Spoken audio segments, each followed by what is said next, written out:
At night in the mountains covered with fog, a barefoot boy with long hair, Ash, in a robe, ran through the forest. His clothes were torn, and he himself was scared. He did not notice a snag and tripped over it. The boy lost his balance and rolled down a steep slope. He raised himself from the ground on his right hand and cursed. It seemed to him that the strength from under his feet was disappearing. Ash looked up. He now leaned on 2 hands and cursed again. The boy stood up to his full height. He saw many figures in robes in front of him and sadly realized that they had calculated everything from the very beginning. Ash clenched his teeth in irritation. One of his enemies, who was standing on the highest branch of a tree, noted that Prince Ash had reached here in half an hour. His comrades laughed and said that they had barely waited for the protagonist. The boy looked at the naked blades of his enemies and did not know what to do. He had no more strength left. He loudly and confidently asked those who were hunting him what the reason was, because he didn't even have a chance to become king, and he was going to give up living in the castle. Ash didn't understand why they wanted to kill him. The hooded man's eyes gleamed unkindly. He said that it didn't matter whether the prince wanted to live in the castle or whether he had a magical gift from birth. The killer believed that Ash should have known about this. He put the sword on his shoulder and added that since the protagonist also had the right to become king,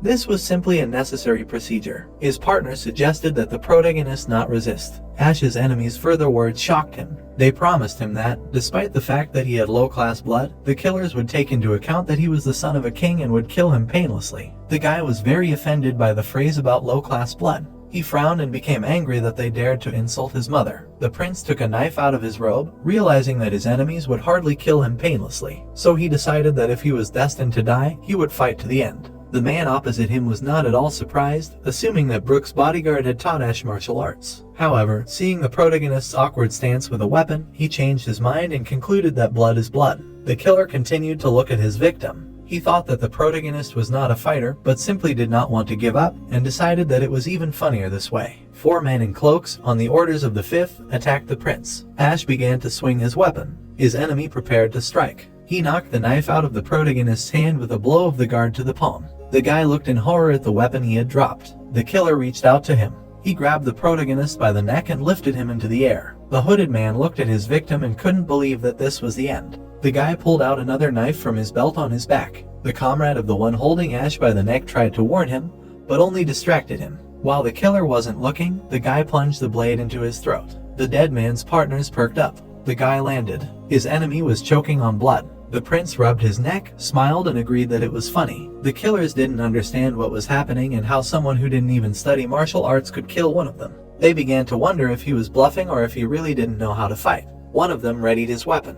He scolded the dead man for doing something so rash in such a situation and was afraid of what would happen if the guy really learned martial arts. The killer, holding a sword in his hand, rushed at Ash, screaming. He jumped up and hit the protagonist hard in the chin with his knee. The guy fell and started coughing up blood. His enemy was angry at him for daring to kill his comrade. Then the man plunged the blade into the prince's torso. The protagonist screamed throughout the forest. He was lying on the ground, writhing in pain. The killer stepped on his stomach and asked him what it felt like to feel a hole there. The prince screamed. He squeezed the ground with his fingers and was upset that he managed to fool only one. Then, however, the guy thought that it was good that he killed at least one. The killer continued to step on his wound and cause excruciating pain. He wanted Ash to die very slowly and feel all this pain. The prince screamed. The sadist's comrade watched from the side. He did not like this method at all, but he admitted that since their member was dead, there was no other way. There was a sudden flash. The killer broke out in a cold sweat and opened his eyes wide. The next second, his partner, who had been mocking the main character, was destroyed by an explosion. He was blown away from the guy by the blow. No one else was affected. Ash looked in front of him at the bloody enemy. The killers stared blankly at the corpse and did not understand what this something that looked like white light was. A man in sneakers stepped onto the field. One of the men noticed this. He turned around and pointed his finger at the source of the danger. The killers looked at the new character, who had an incredible aura. This man sparkled with lightning. The killers did not dare to approach him. He stood confidently, dressed in modern clothes, with his arms folded across his chest. The killer frowned and sweated because he did not know who it was or what he was wearing. This man, smiling, lowered his hands. The man could not stand it, drew his sword and attacked him, at the same time asking who he was. The boy in front of him did not move. He continued to smile. There was another flash. The attacking assassin was scattered to pieces in front of his surviving comrades. One of the 2 remaining was shocked when he felt a splash of his partner's blood flying at him. The boy in front of them began to shine with lightning even more intensely. The hooded men did not understand what it was and how their enemy disappeared so instantly, leaving behind a strong gust of wind. One of them assumed that it was the lightning step skill, but he could not believe it. He realized that in an instant, everything around him disappeared and became transparent like water. The next moment, his boss was killed, and the only living assassin screamed when he saw it.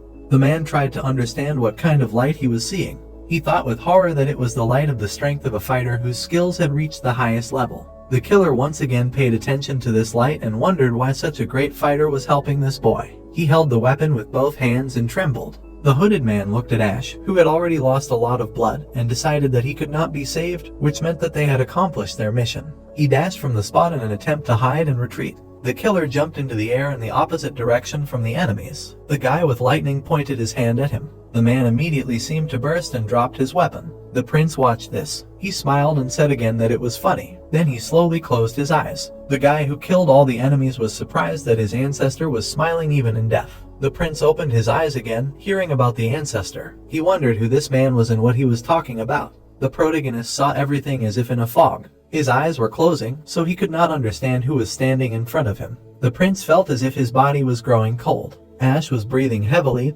looking at the sky. He believed that this was death. The guy in front of him looked at his wristwatch, realized that he had already been found and cursed. He pulled out a device from behind his back and admitted that he wanted to come earlier and give him instructions on how to use it. The man looked at the prince lying on the ground and decided that he needed to hurry before he died. He was about to stick the syringe into Ash, who could only watch his actions with his eyes. The guy then injected the contents of the syringe into his ancestor's chest and noticed that he even felt sick. He raised his hand with the medical instrument, smiled, and said that he was done. The man in modern clothes leaned over to the bleeding ancestor with the intention of telling him something. He wished Ash good luck and hinted that he also wanted to get something good from the prince. The guy stood up to his full height and hid his hands in his pockets. He loudly explained that this nano machine was the latest development, so it would not be difficult to operate it, and again wished him luck in studying it. Then he disappeared, leaving Ash alone. The prince did not understand at all what this incomprehensible creature was trying to tell him. A mechanical voice rang out, announcing the 10-digit number of the invention. Ash's eyes widened in surprise. He thought he heard strange sounds in his head.